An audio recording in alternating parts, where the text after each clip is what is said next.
Hey everybody, how you doing? This is the Mail Book Club, Books and Beyond.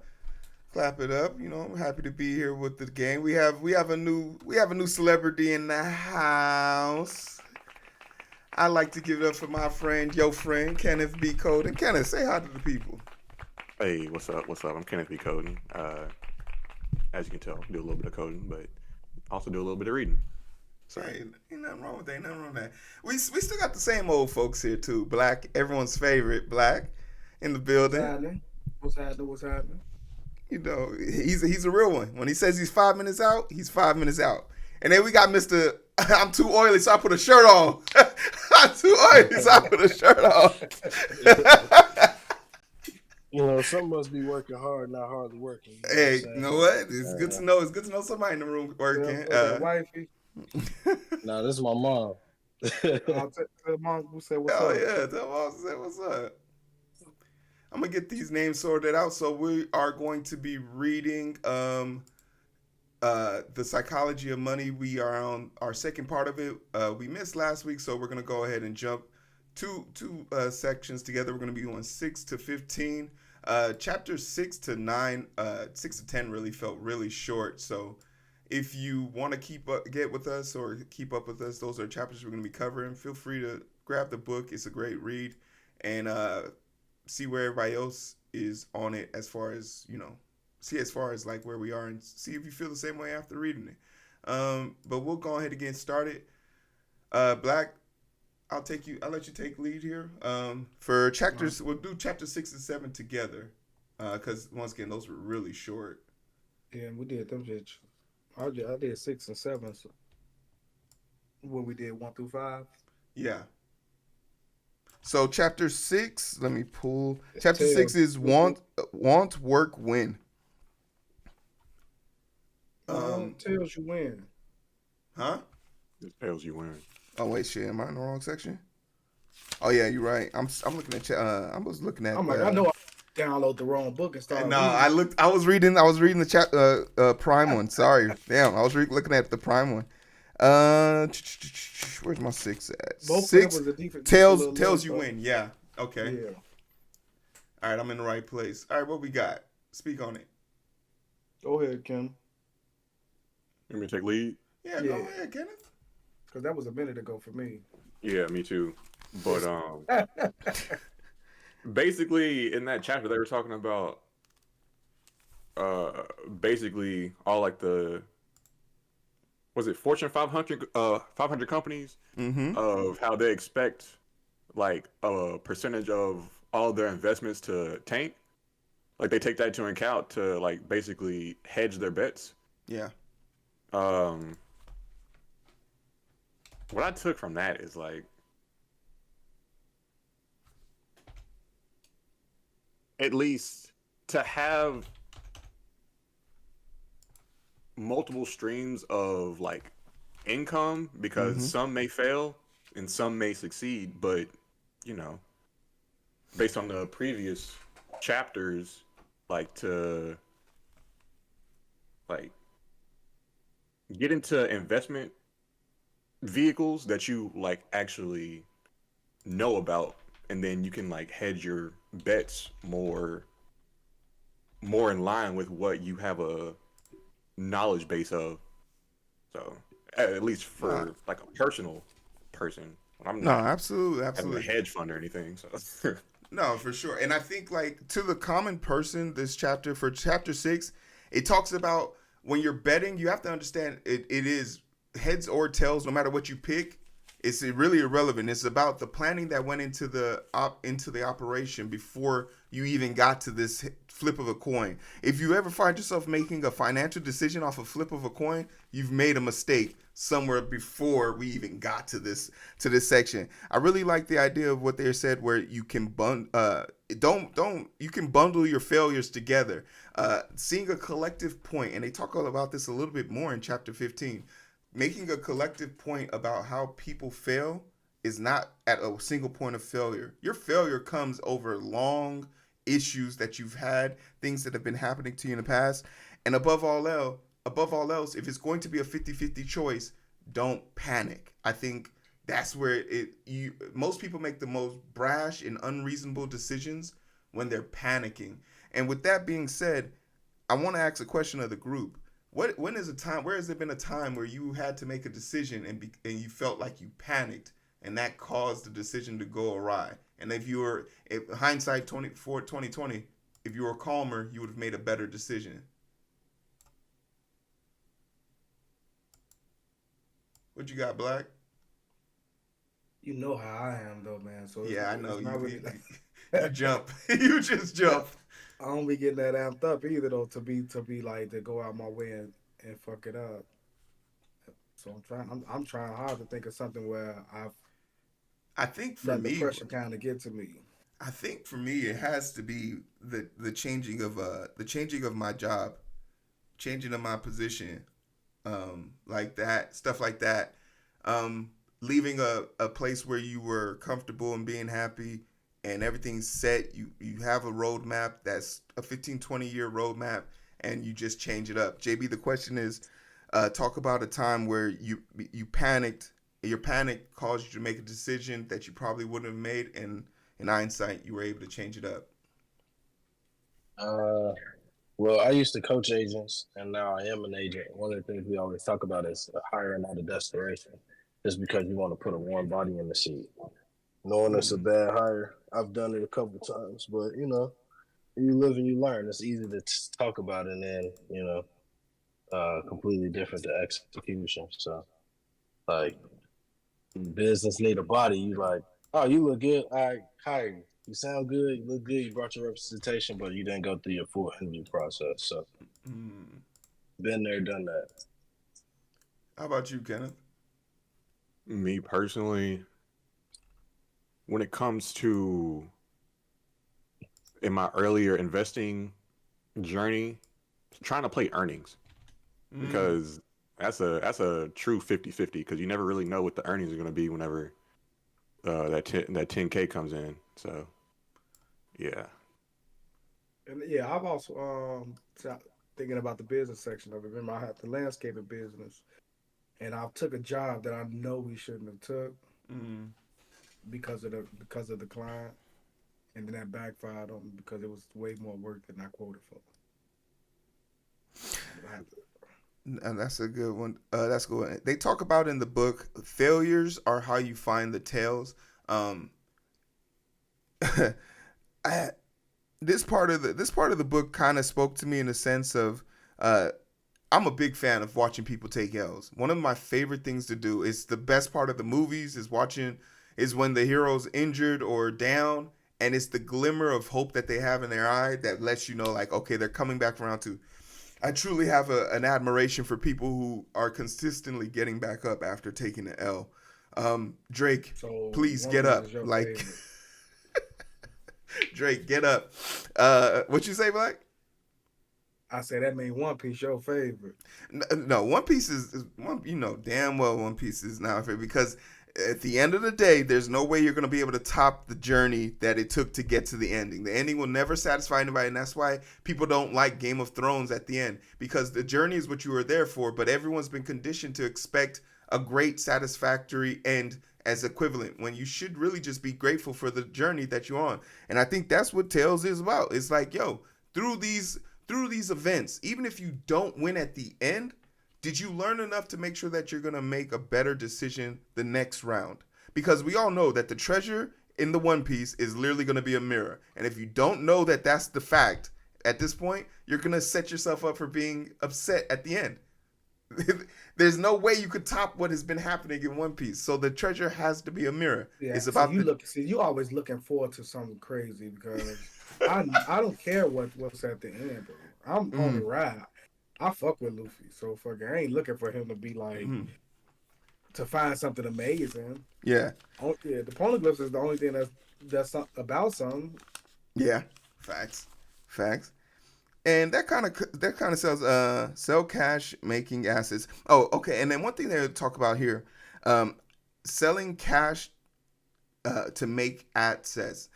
We learned in Poor Dad Rich Dad, we don't sell assets, but we rarely ever talk about how we're going to acquire assets, and that requires us to have free on cash.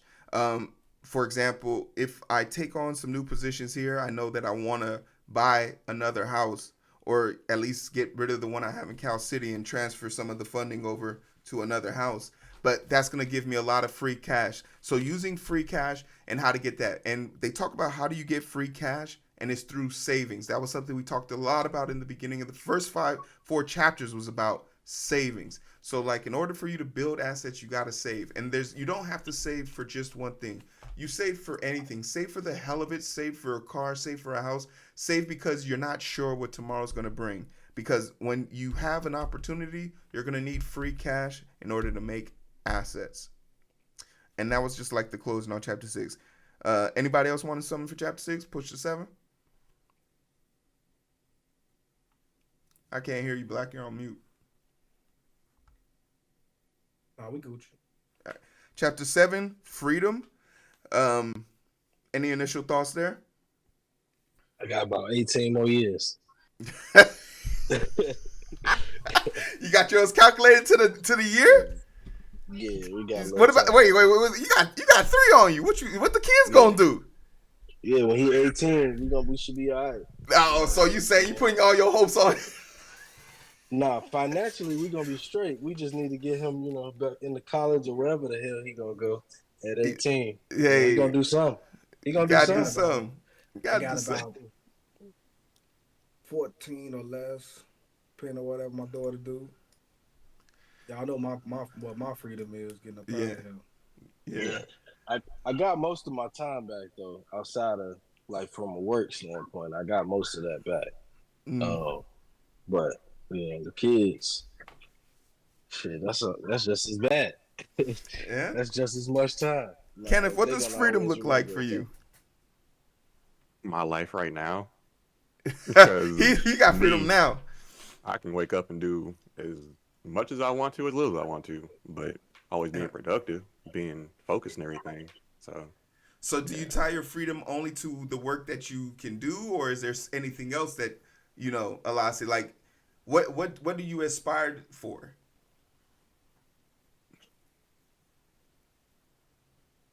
It's a loaded question. Yeah, it's a loaded question. I aspire to have sovereignty. That's what I aspire to have. Mm-hmm. But I know coming up soon, family and everything, that comes with its own responsibilities and all that stuff. But at the end goal, excuse me, Black, you're muted. He's on mute. No, I was saying you don't have no kids, right? No, sir. You don't want no kids. Not right now. I'm not. I am 27. Oh, damn. Okay. Yeah. I'm financially stable, but not as financially stable as I would like to be to, have a child. So having more money, you feel will give you a little bit more of that freedom that you're looking for? The ability to do what I would like to do while also feeding another mouth. Okay. That comes with a big responsibility because that gives you, if I play my cards right, I have the ability to say no to certain things that aren't tied to money. Okay. All right. No, that's a great assertion. I think for me, especially as a person who I've already found my freedom, which is, I have the home back home in Africa. I can go back home right now and never have to pay a bill in my life, never have to worry about anything. It would be freedom, but would I be satisfied with that freedom? I think when people ascertain freedom, a lot of people homeless people ascertain freedom very quickly, but is it satisfying freedom is what we usually run into. And I think that's the thing that was, and no matter how you feel about capitalism, it being the barrier of all evil and all that good stuff, it doesn't go without saying that, there's certain hurdles and heights. We want our time, and that's what freedom should give us the ability to do, to gain time. I think when it comes to the trade-offs in life, money and time are almost neck and neck with each other, because if you spend all your time making money, when you have all this money, you don't have any time. So the balance between time and money is freedom. How much money are you willing to give up to have time? How much time are you willing to spend to make money to have freedom? they're a trifecta of each other, I think, and I think that's what this chapter is really trying to convey. Any thoughts? Um, well, I also think that the next chapter kind of touches on it, but not to jump ahead. I think pertaining to what you just asked, that trade-off has a lot to do, at least for me, being like solely like American. A lot of that has to tie into the American dream and keeping up with the Joneses kind of thing. Like if you always raise your cost of living, always raise the things that you aspire to do, then you'll never have time nor the money. So the tough part for most people is finding their content spot to just be okay with living, be okay with having enough. Some people don't have enough in America. But that just be like you saying, keeping up with the Joneses, because enough can be anything. It's a wide variety of what enough could be for a person. Yeah. And a lot of times, their enough don't be fucking logical. You will lose a lot of sleep comparing yourself to someone else in this world. You'll lose a lot of sleep. You have to, and that's why you have to have your own number. You have to have your own idea of your own happiness. All four of us on this call have our own versions of happiness. But if we all switch places right now, we could all say, I'm not happy in this person's situation, even though this is their favorite or best situation. So, like, identifying your own internal happiness is paramount. It's paramount, especially as men, because it drives our direction. It drives our morals and our energy. We wake up every morning wanting to do this. So that's the most important part for people like, I think, like for us. Another thing that they mention here is money can't buy you happiness. This is something that I've long debated, that money can definitely buy you happiness. I've never seen a person sad on a jet ski. I've never seen a person taking a direct flight in a jet airline. Denounce my topics. How do we feel about this? Is there a situation where you feel money can't buy happiness? What are y'all thoughts on that? I feel as though people kind of mix up happiness with being content. Money can indeed buy you happiness, like going on trips and things like that. That's happiness. But being content, money can't buy you that. I think that's the problem that people associate with having money. But I think the problem is when you attach like the things that money can buy to your happiness. My favorite movie is Pursuit of Happiness, but if you really like pay attention to the title and you can break it down, like it's like the pursuit of happiness. Um, what are you always chasing? Like what is it that you actually chasing? Um, like for me, there is something that I'm chasing that money can buy for me, but after I have it, like okay, I but back to Kenneth's point, like at that point I should be content. Right, but you don't know that until you require that. That's the downside of being a driven, motivated person, right? Like if I get there, like now you're telling me to stop, so I can't promise you that that's gonna happen either. Mm.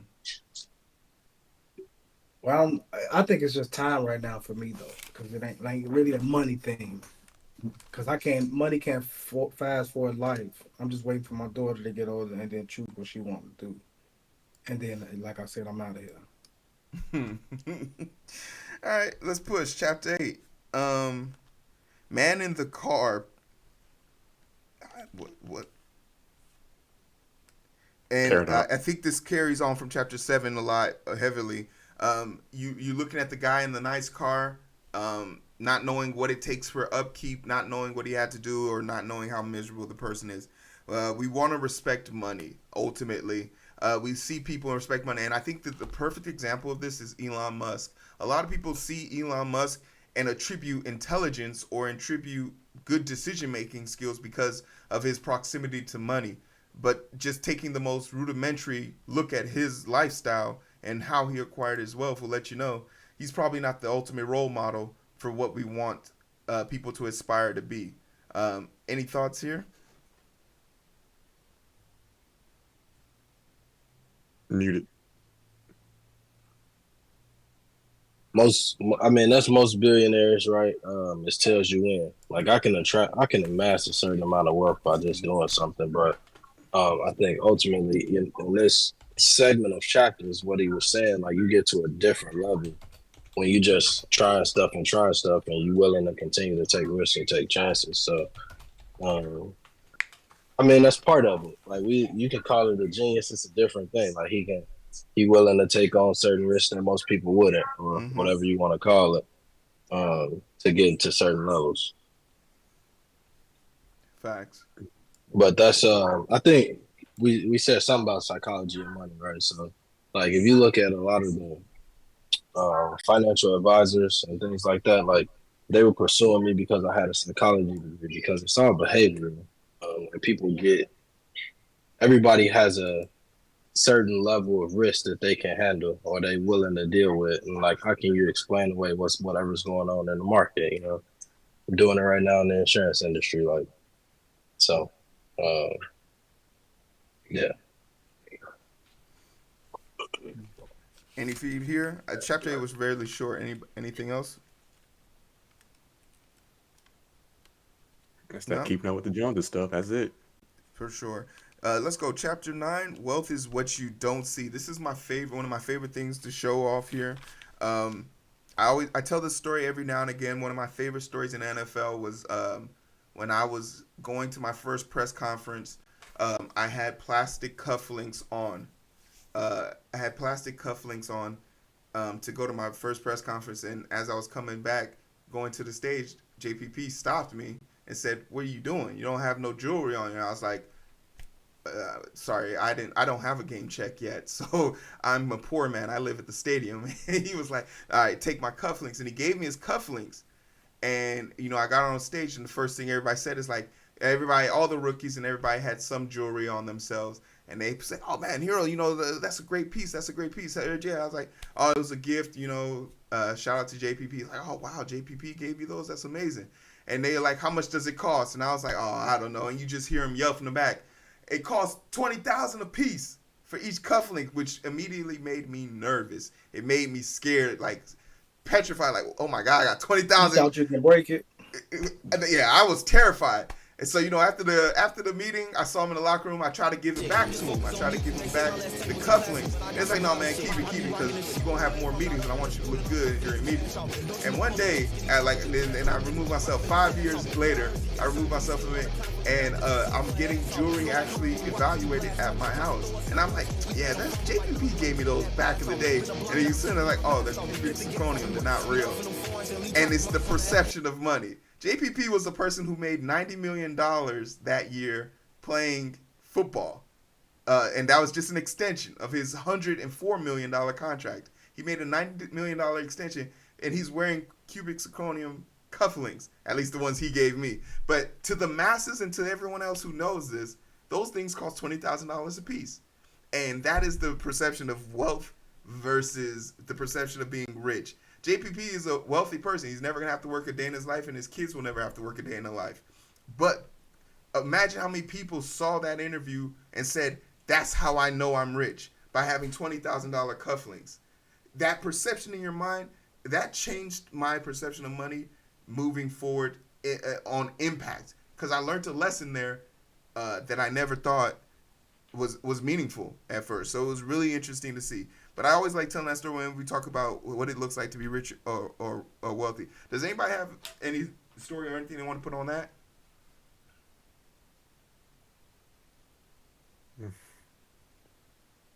We ain't been rich. We ain't got no rich friends. Get Shut up, Black. You're rich right now. Shut up. I wore a rollie a couple of times, but Black lives a great life. Don't let him tell y'all anything else. But do we respect people who look rich? When we've never had money, I believe. So, I just yeah. respect motherfuckers off GP. I ain't got no reason to not respect somebody. I'm not respecting because they have something though. Do we okay, respect maybe not respect. So maybe do we take them as an authority over anything? Like if someone rich was saying this is their gospel, this is their speak, are we taking that into consideration because of their status, of their wealth? We just listen to Prime, but then he finished the book because we was okay. So I guess not. Yeah, I guess you're right. You're absolutely right. We talk about hidden wealth. And this is the question I think that I took from this chapter, from chapter 9. Can you be wealthy in the middle class? What is, like, because you know, if any of y'all ever become billionaires, just remember this moment. You know, Hero loves you, and we appreciate your time.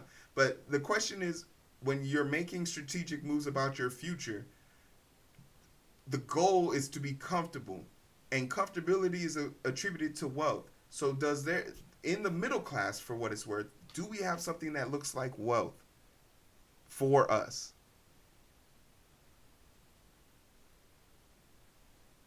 Yes, yes. It's called debt. It's called debt free. If you're in the middle class and you're debt free, then you are wealthy. I'd even add on to that and say a 401k, a healthy 401k. See, I'm in the loan market of pensions, so I ain't have to worry about that. Yeah, not all of us are as fortunate. Like I said, black is rich. People, black is the richest man on the damn call right now. This man is a doctor, and Jeremiah got a fucking his own State Farm. He don't work for State Farm. He don't work for State Farm. He owns State Farm. I think will talk to you. I think there is for sure wealth, but it's about how you build it.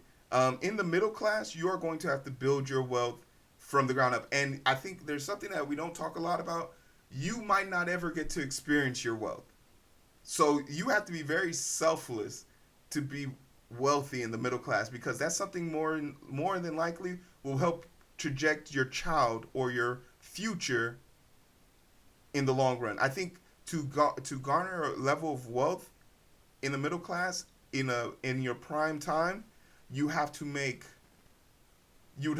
serious advancements, almost like winning the lottery, or you have to have made some type of advancement in your life or career or lifestyle that would put you there.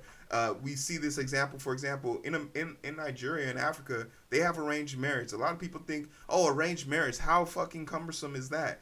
Like, shut up. If we didn't have this arranged marriage, this person's whole entire family tree would disappear off the face of the earth. And if their sole purpose is farming rice, and we lose that trait, that ability to make rice, then everyone dies. So we see the importance of making family trees connect and arranged marriage as a form of survival. And that survival could bring about wealth, because now you have a rice family alongside a milk family, and those two families now have a joint venture with each other through bloodline, which is always impactful. So just taking those things into consideration. Any feedback there? Whoa. Where your wife at? Who, me? Yeah, nigga. I'm working on it. Why you busting my chops, man? Pops them at the crib. They supposed to sent you a wife. Man. Hey, That's not for nothing. Hey, you know it's right after Ramadan, so everybody's at the parties now. They chilling and be like, so your wife's back in Nigeria. We heard the family's coming in July. You want me to bring my family down? Like, that's how my parents met. My parents basically had an arranged marriage. It was more structured than it was back in the day, but basically, there was a town hall meeting where all the families brought up. You dressed in your Sunday's best, and if two groups of kids started talking, the family sat at the top of the event, and then they went to go talk to that respective family. Hey, my kid's talking to your kid. What do you guys do? And that's how trade systems went for a long time. But no, you had something, Kenneth? On your point of being selfless to become wealthy in the middle class, I feel as though you have to be selfish, because in the middle class, you do have access to wealth, or no, you do have access to money, but you have to be selfish in the sense of, if you give away all of your money, then you'll never become wealthy. No. I think, and that's a good call out. I think the nation I was trying to make was, you have to be selfless within your family, because you might not get to experience that wealth. You might have to pass it on. Like, say, for example, you get into real estate. Yeah, you're going to be cutthroat with the people outside of your family to get that real estate, But the real estate really comes powerful 30 years later when it's now 3 times its worth and your family wants to make an investment. Okay, you guys can now sell this property and enjoy it. I lived there, but you guys can sell that money. So yeah, to make a correction there, for sure. But that's exactly what I mean. Sometimes your family will be the drainer of your money. Oh, absolutely. Most times. Yeah. Most times. I don't know about sometimes. So in that Like sense, I do death, mean that you even have to your be kids. selfish. Excuse me. I say even your kids. That's why Yes. a lot of people have businesses. They can't really pass it down to their child because their child have other aspirations, stuff they want to do outside of that. So when they get that forced on them, they don't put their all into it and they fall apart. Mm-hmm. Chapter 10. Save money. How much money are we at a percentage? I just want to talk about this real quick, very bluntly. In a percentage of 100% of your paycheck, how much of that paycheck are you putting into some type of saving or investment? I'll go first. I'm still in my 20s, so about 10. It's not much. Yeah, I'm trying to save like a check and a half or two a month. So I think they were like, I'm saving 55%. 55% of my check I try and put into saving. How much? How much? Money? Yeah. 100% of 100% go back into my business. So we can call that what we want to call it. Investing. Investment. Call it an investment if you want to. It's risky as hell, but it's risky. That's what we do. And you run on the plan. I'm assuming that you don't pay yourself. I don't pay myself. No. Okay, that's how I had to learn that the hard way with my LLC 2 years ago. Yeah. Don't pay yourself. Yeah, You're broke, sir. I made a whopping $9,000 last year, and that's because I had to. So that means we're doing okay, y'all. Yeah, yeah. That means we're doing all right. So that's a good thing. I think I can't stress how important it is for saving, because in this chapter they talked a lot about the importance of saving, but I just want to reiterate, there's a level of comfort you gotta have. There's a level of comfort you gotta have to be able to save money, right? And it gives you the ability to get out of a toxic situation at work. It gives you the ability to say, oh, I'm not going to work for the first 7 months of a year as I go and find myself or take care of myself. It gives you the ability to say, if I got hurt or injured, I can do this.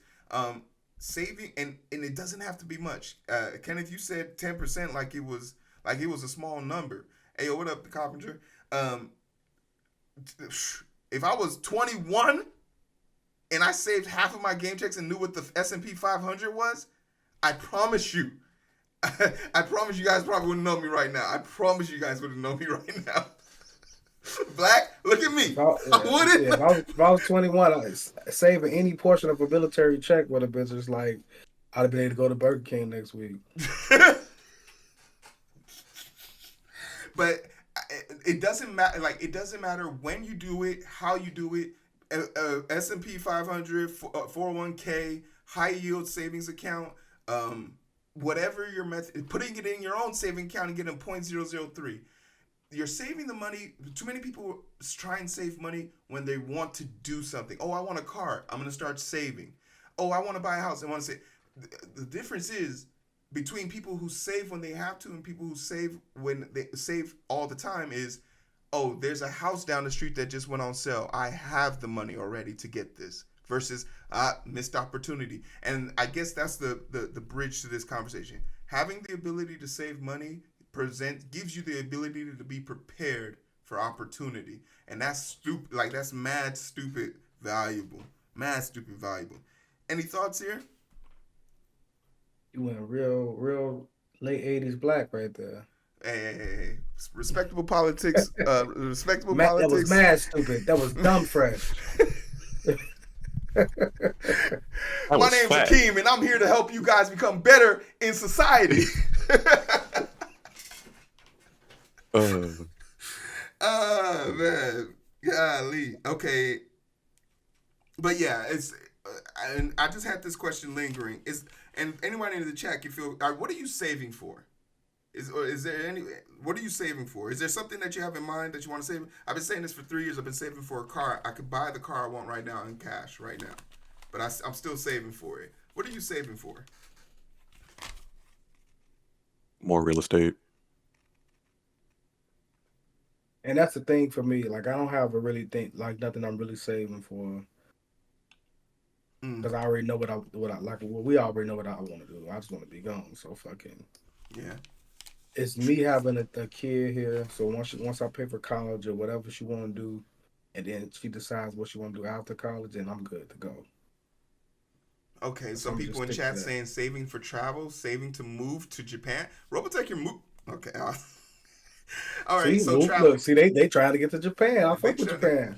Hey, my nephew out there right now. He's stationed out there. I just don't like how there's nothing.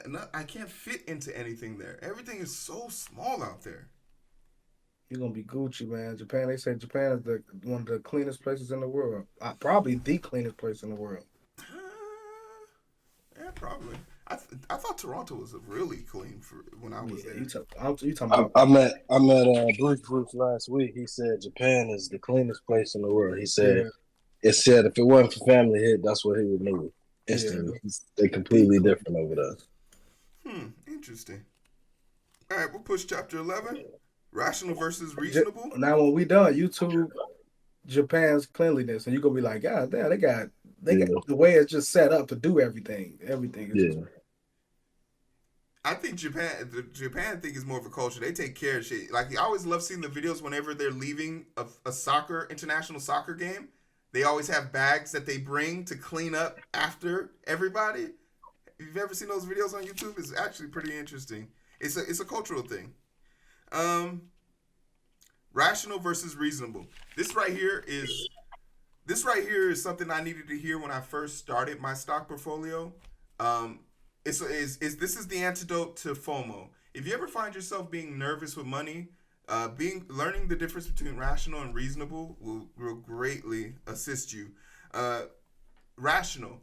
If you have money to invest, you should invest. Reasonable. You shouldn't be investing more than what you're willing to lose. So I take this example for what it's worth. I'm a dividend investor. I'm very boring. I am terrified of losing money in the stock market. So when I found out that there are stocks in the stock market that they will pay you to hold, just to hold it for them. They'll pay you to hold it, and then 6 months into it, if you've held it for 6 months, they'll then pay you to lend it out to someone else, and will pay you the interest and fees on that. Okay, cool, no problem. But this means you have to hold no matter what. So that means during 2020, when the stock market crashed because of the vid, I had to hold it and watch my portfolio shrink 33% with no consequence to myself. I did nothing wrong, right? So, and then the reasonable thing is to expect that you'll get the dividends that you're owed at the end of the day, and that's why I'm aiming for. I'm aiming to have $230,000 invested by the end of the year, and I want to start making a profit that I can report as income from the stock market. But the way to do that, or the way to inherently be prepared to do that, is being rational in the beginnings of your investment, day in, day out. Do we have any relations with the stock market, like dealing with rational versus reasonable? Does everyone here have a stock market, an investment account? Everyone here has that investment, I know. A little bit. I told you, it's a different type of gamble for me. Like I told you, I was minding it too much. I was paying attention all day, just overly watching a lot of stock and shit like that. Yeah. And it kind of drive me crazy. Yeah, it'll drive it. Kenneth, how about yourself? Are you invested at all? Yes, and I suffer with the same thing that Black mentioned: tinkering, messing with it, not setting and forgetting it, always remembering it, checking it. Too much. But I try to just make my changes every month and then go from there. That's really my psychology on how I manage it. JB, the person who knows the most about it, talk about it. Just stop trying to beat the market. You'll be able to leave it alone.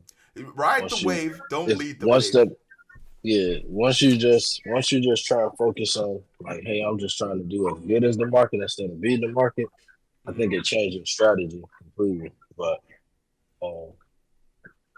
Me currently, I stopped investing in everything except into the business because that's what we got to do. So I couldn't even tell you what the market looked like for real.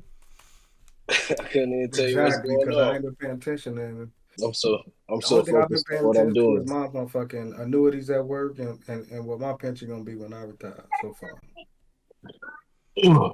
No, definitely. I think it's a high yield account stock market.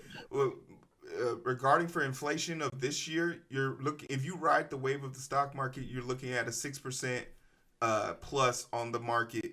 And if you have a portfolio dating back to 2019, prior to 2019, you would be up 15%. That's accounting for inflation as well.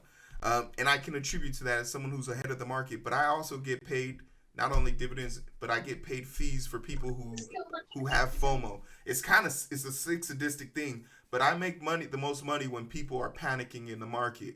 Uh, it pays to be stable. Chapter 12, surprise.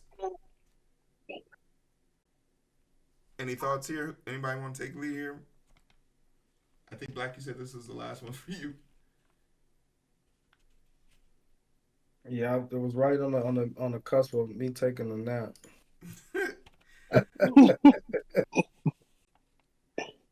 Hard seems could anybody want to take hold on. Could you guys right?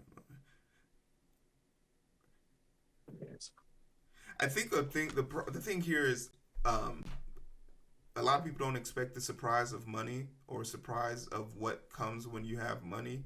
I think like they made a great gambling association here. Like if you knew how to count cards or something like that, you would be better off at blackjack.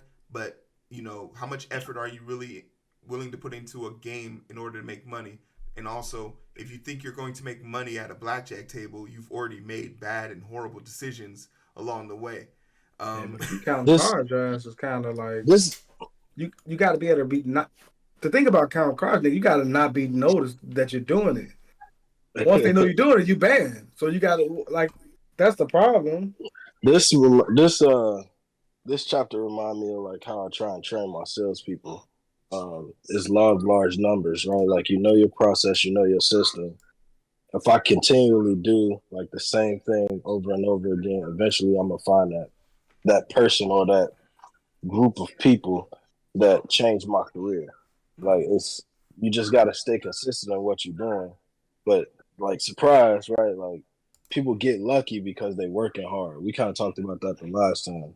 yeah. Like you get lucky because you putting in the work. You're not just getting lucky because like, oh, I played this one stock like 10 years ago and then that shit took off. Like it doesn't really happen like that. And I think that's what that can remind me of.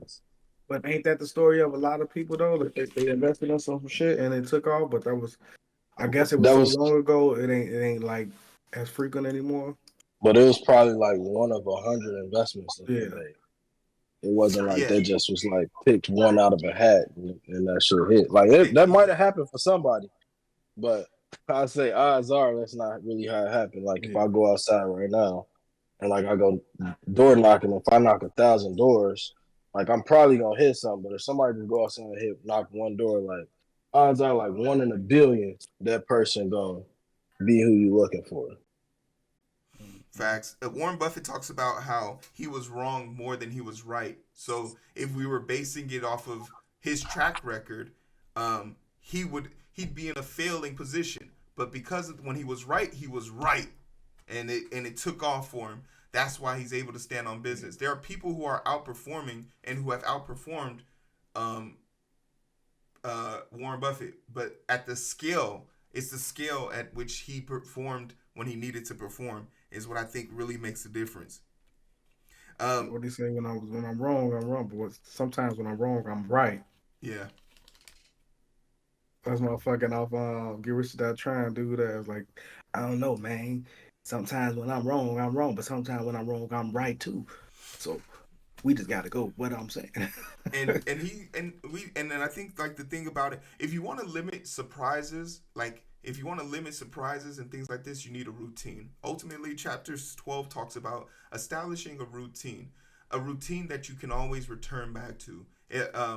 So like, and you probably think about this like as you move up. But if you remember yourself in college, you were a lot more formulaic because you had food, a place to sleep, and all you were really responsible for doing was going to class and getting good grades. And the moment you stop getting good grades, the things like your food, your shelter, and the place that you are would go away. Why? Because the only way you're going to be in school getting all those things is if your grades are good. So that system then pushes on to the next level. You use that system to then go out into the real world. Okay, I need to perform at my job so that I can have food, shelter, and have money to do the things I want to do. Whatever routine you stick to. So if it's going, and it's a simplistic routine, going to the gym, having social engagements that are powerful to you, having a community of people you can talk to about your day to day or the things that are probably not talked about as much anymore. Those are routines that you can stick back to. So whenever you see someone who's like going through a rut, and they go back to the basics, that's not them taking a step backwards. That's them reestablishing their foundation so that they can rebuild or re-up for the next level. It's very important to be mindful of people who are in their rebuilding stage. Be supportive of them. They need your help. They need your assistance. It's hard to ask for help in these times, but if you see someone in that situation, keep that in mind that they're trying to get back into their routine, which brought them success in the past. Kenneth, you have anything there?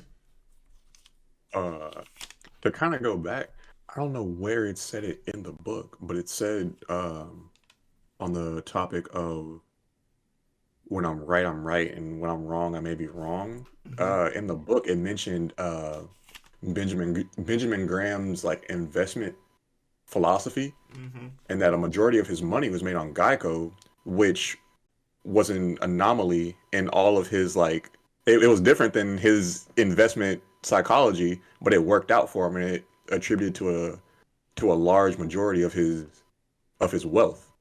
So things just may happen, like the luck of the draw, basically. So absolutely, yeah, absolutely. And you say by stepping out of what you normally accustomed to, so doing something differently than what you normally do can be your ticket. No, for sure. The room, chapter 13, room for error. This one was really interesting because it does kind of link to 12, but that's what Black just said is a perfect time. Leaving yourself room for error might be you stepping out on whether it's faith, your past experiences, the research that you've acquired, new knowledge, new skills, but making room for error might be the difference between you losing it all and you just hitting a speed bump and like, damn, my suspension, I'm gonna pay for that in 6 months. Being able to control how you are impacted by damaging effects really makes a difference. What are some examples of room for error for you guys? I think for me, one of the things that I make room for error, the way I make room for error is by always making sure I have 6 months of expenses saved up at all times. Like on top of whatever I want to do, whatever I want to have dreams for and aspirations, making sure I always have room for expenses that I have in my mind are always at the top thing. Do you have anything, Black, that you use to make room for error? Or an example of it? Yeah, life is just life. I ain't really like looking for error, so I can't even say I prepare for it before, like I don't have room for it. So it's like when shit goes wrong, I just adjust to it. But what gives you the ability to adjust? That is a room for error, isn't it? Shit, I guess just fucking working. I get paid every week. What about you, Kenneth? That's another thing. Like, if motherfucker want to think about some shit, like, all right, fuck it, I just work a couple extra hours, then I'm Gucci. Okay, so you have I mean, but yeah, therein lies the possibility, right? That's hilarious. Didn't they talk about that in the book of like how certain investment people, they'll work a lot or more hours than they're supposed to make a sliver of, yeah, they talked about that. Yeah, no, they did. They did. Speak You on it. know Go who ahead. live like that the most would be nurses. You know how nurses just prepare their life by the hours they work. Be like, shit, I gotta work fucking. I want to go somewhere. I'll just work another 20 hours this week. Because I know a lot of nurses who only work 3, 4 days a week. No And facts. that's why I like this book so much because like it compounds on the topics that it's talked about before, and Mm, like that goes back to the money versus time yeah. Yeah. balance. Like you gotta weigh your options, but yeah, Absolutely have to yeah. weigh your options. And I think the another thing that I take into consideration here, just piggybacking off of that, your room for error is literally whatever you have the capability to take. Like, um, so even if you don't have savings, but you can weather the storm because you have a family member who can support you while you're in your L's. Your room for error doesn't just have to be internally based on you. It could be the government. It could be whatever you need to get to the next step. So don't be so narrow minded in trying to find room for error. Two more chapters, Black. I promise you, we're almost done here. Okay.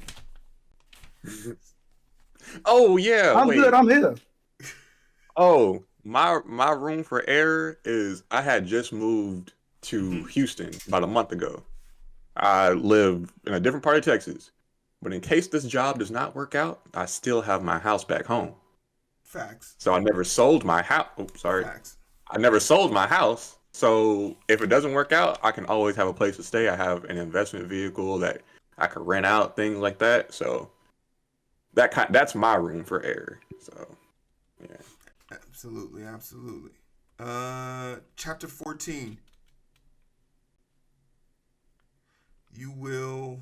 Damn, what was the name of the chapter? Chapter 12? Oh, you will change.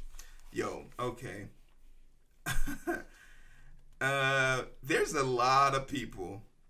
When you okay, and there's an old African proverb that says 20 friends can't be friends for 20 years. Um, the people you started off with, they all probably won't make it. Drake probably should take this into consideration. He needs to let go of some people in his group right now.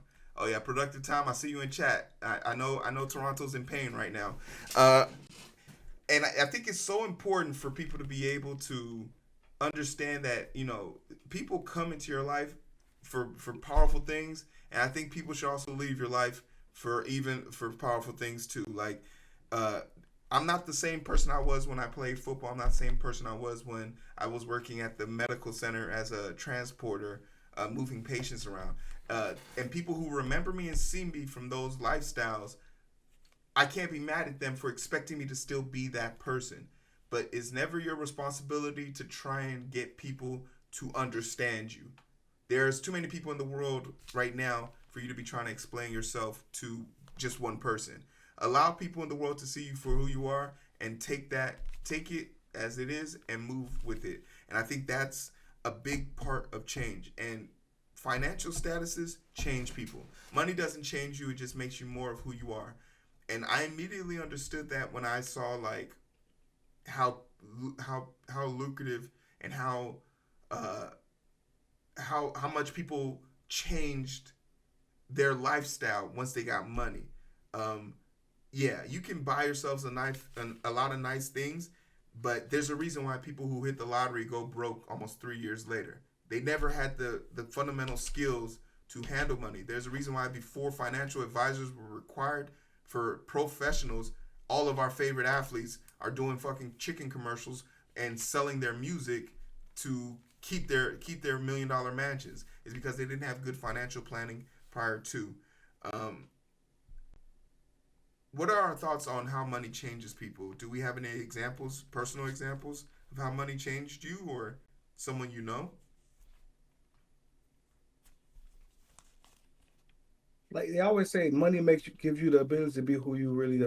really think you are. So if you was like you wanted to be a asshole, but you was too broke to be one, you can't really be an asshole because now you got to borrow some money from somebody. But if you had the money and you know you ain't got to borrow from nobody, now you like fuck these motherfuckers. You ain't getting shit from me.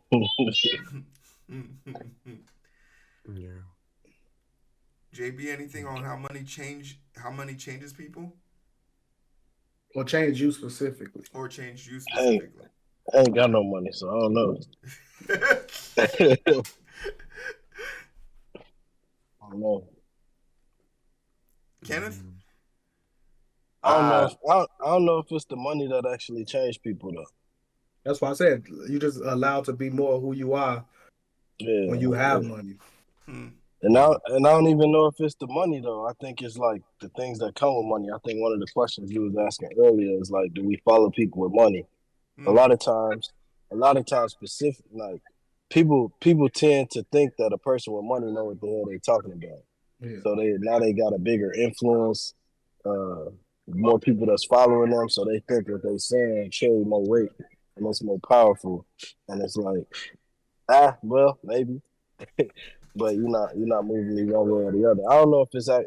I mean, the money is the contributing factor, right? That's why people following you. But it's the it's that money or power always continuing conversation, would Elon right? Musk be as influential if he didn't have the money? I don't think so. Right.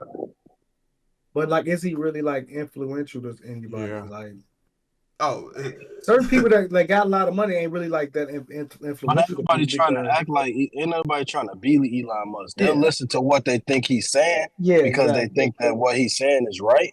But nobody's trying to actually be like. Or good to listen to, not necessarily right. Because like it's like Jeff Bezos. Anybody, you can't make another Amazon. So it's not like nobody really like he that influential like this nigga. I want to be bald head. What I'm gonna do? What they got to offer ain't really nothing much, but other than being rich. Facts. Kenneth, anything? There's so many points that were said, but I feel like if Elon didn't have the money, he would still have the same power. Really? Yes. Why do you feel that way? You think he's that smart? Because of who he is and what he represents. What is that? Well, you can't represent nothing without no money. I'm saying no. What Elon represents is a hive mind of like an ideology, and they would still have the same power. What do they have power of though? Yeah, well, give an example. What is the power he wields without his money? This whole like freedom of speech tangent that he's going, like not tangent, but like core idea that he's going on with Twitter and everything, that holds a lot of weight with the people that he speaks to. So yes, the money may bring more eyes to him, but he'll still have the same amount of power because of the knowledge that he has.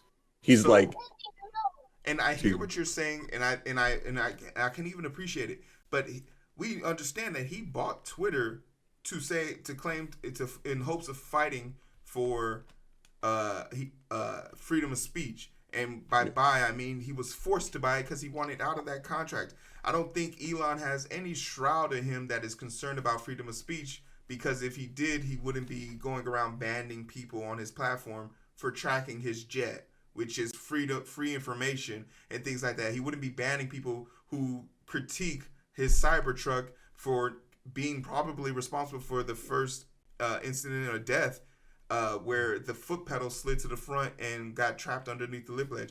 Like Elon Musk has. Did anybody die yet? Somebody died from it? Someone died in the Cybertruck. Yeah. Yes. So so for me, I think Elon practices a certain level of censored freedom of speech. He has things he wants to hear in his echo chamber, and I think that's why he bought Twitter. I honestly believe he bought Twitter because no one in his real life would ever hug him or give him adulations. He needed the world of people to do it for him. And I think once again, That's exactly why I say that he would have the same power that he would if he didn't have all the money. The money is just a byproduct of what he stands for. That right there is why he would have the same power. Because there's more people than you realize that have that same makeup. And that's why Elon in specific, in this example, and right here, Elon would still be Elon. Unfortunately or fortunately, depending on which side you stand on, he speaks to a certain sect of people. Excellent, excellent. Yeah. Great points, everybody. I want to bring two key points that they brought up in chapter 14. How people rush when you're youth, you rush to get tattoos that you rush to get removed in your career, in your senior parts of your career. And he makes a few more examples of this, but I put in parentheses here because people who rush to go get tattoos and then rush to get them removed, they lack a certain level of conviction. If you want to make permanent decisions in your life, you got to have a certain level of conviction to stand on business. I started growing my hair out, I think towards the beginning part of 2019 when I changed over to another hospital. And when I did my interview, Indian lady gave me some advice during my interview, said, hey, you should probably think about cutting your hair. And I was like, why? And she was like, they don't really like those type of hairstyles here. And I removed myself from the application process. And I told myself, like, I'm never going to work or do anything that's going to make me not stand on business. I'm too smart, too educated, too prepared, too strong, too fast, I'm just better than the people that are trying to put a cap on who I am. So I took that conviction and I stand on that business, right? If you're gonna stand on something, just stand on it, right? Just be firm about it. Whether you don't believe in it now, we can look at some of the protests that are happening on these college campuses. These people are choosing to stand on business. People are saying these people are being obnoxious. They're being annoying. And I'll be like, well, back in the civil rights era, they were standing on business too, and they was doing the same thing. So it's hard for me to sit here and say thanks for me, no for you, right? So just stand on your business. That's one thing here. Anything else with chapter 14? Talk about moderation. All right, cool. Chapter 15. Nothing is free. Only thing is free is death and time. And you're free to waste both of those things. You're free to waste both of those things. What is the price of success? The price of success is discipline. The price of success is understanding consequences, and I think the thing that fuels those things is regret, a missed opportunity, not being prepared, or preparing and not executing. The price of success is a hefty one. To be successful, or to even be able to take on that moniker of success, I think is heavy weighted. Do we find ourselves successful where we are today in our lives? Yeah, but remember, your success is defined by you. So That's why I'm asking. we Do not, you find yeah, we yourself not, yeah. successful? Oh, for sure. For sure. Kenneth? In the process of it. What Doing do you all think right. What do you think you need? What do you think you're missing? Time.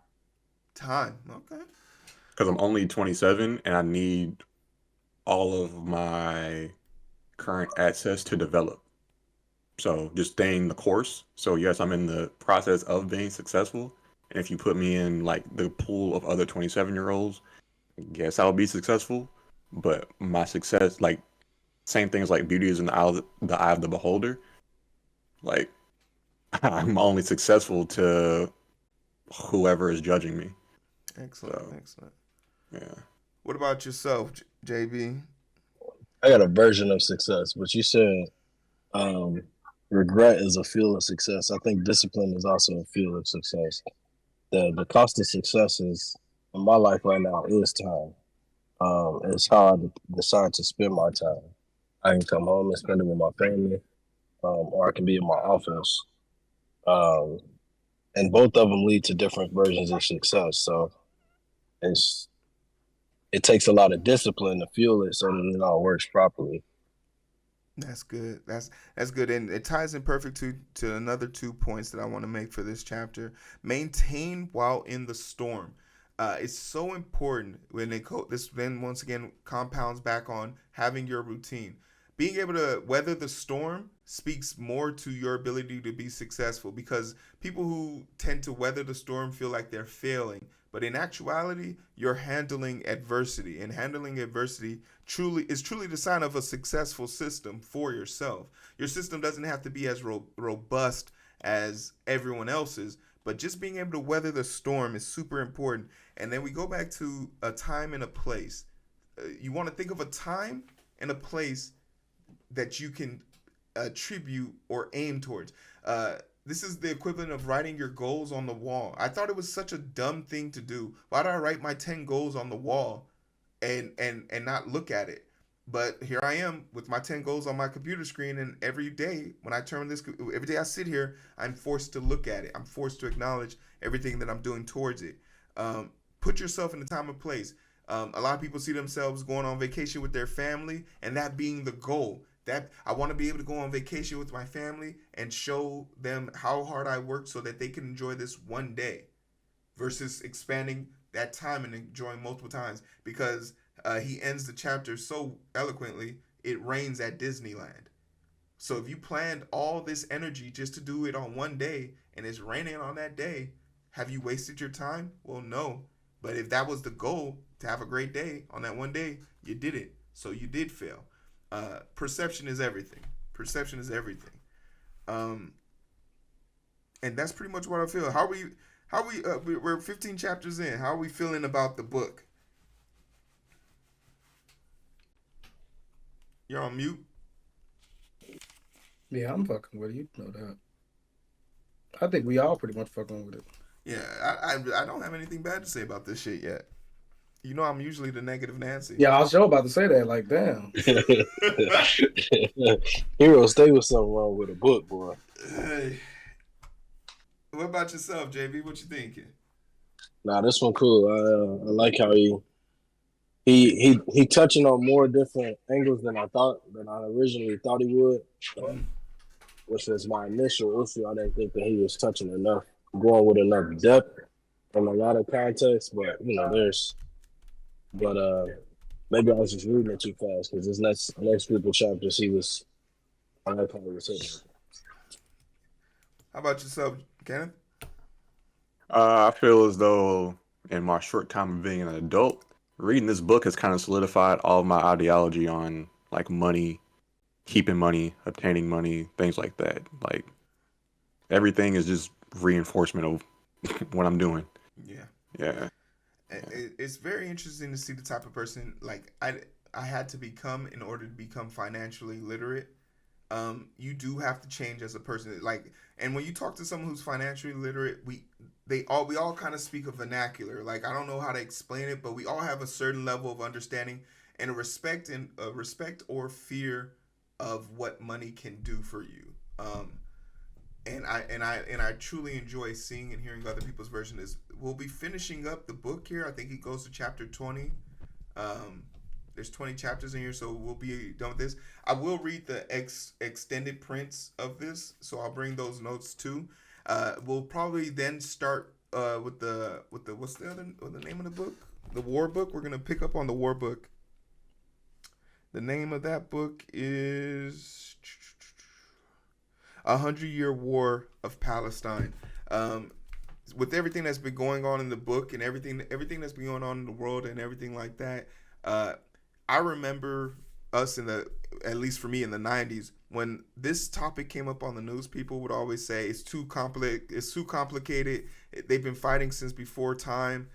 We will never understand how to solve the problem. And then somebody wrote this book and said that's literally why it's been going on for this long, because no one wants to talk about it. So I find it interesting. But we'll finish up chapters 16 through 20 for the psychology of money. If you guys found anything here that you liked, didn't like, let us know what your psychology of money experience has been. Feel free to leave in the comment section below. Don't forget to check out Kenneth. He be coding sometimes on his channel. Make sure y'all check it out. He's linked below. I'll make sure his information is there. Kenneth, tell him about your channel real quick. Truly, I'm just working in public with everything that I do, coding wise. Make websites currently. I aspire to make apps and branch out to other forms of software like that. So just freelancing. So Excellent. Black, you gonna be playing any video games? What you doing? Yeah, I'm about to go. My niece just graduated from college, so I'm about to go a little surprise party, get drunk. Have a good time. Have a good time. All right, I ain't gonna hold y'all too much. JB, where you at? Oh, JB being a family of 4. I forgot. There he is. Bro, JB done been in the garage. He done been outside. We seen his whole house plan. He wasn't even in the back of the house. He was on the side of the crib, bro. He just trying to duck all action right now. Hey, it's a lot going on, fellas. Hey, we appreciate it. Thank you guys all so much for being here. Meet us next week, same time, same day. You don't know the time. But we'll see you guys next week.